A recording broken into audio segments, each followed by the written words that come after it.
da dostum yumruk çağı yürekni yüz kişiye paylamağa bulamı. Ya da dostum yumruk çağı yürekni yüz kişiye paylamağa bulamı. Yürek verip yürek alma kimi mi var? İşi mi var seni koyup karama? İşim yok mu bile durup karama? Ne geri dostum tuz bu yazsanı yarama. İşim yok mu bile durup karama?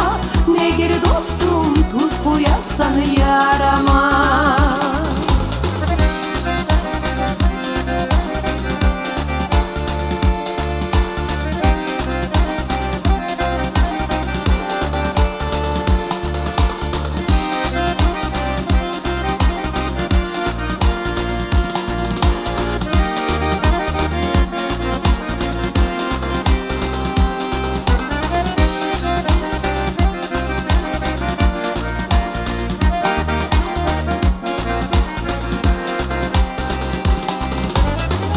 Tuz koysan olar balhamı kimi salar?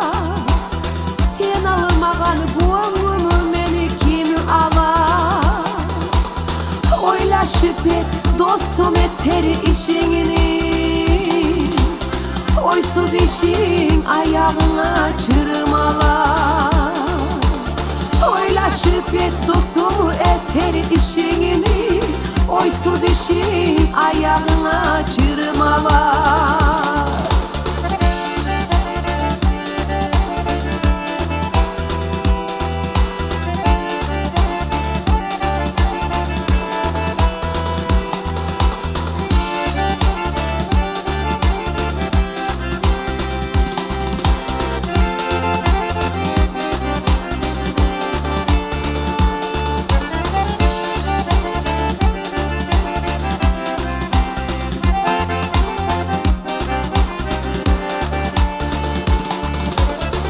İşim yokluğu bile durup arama.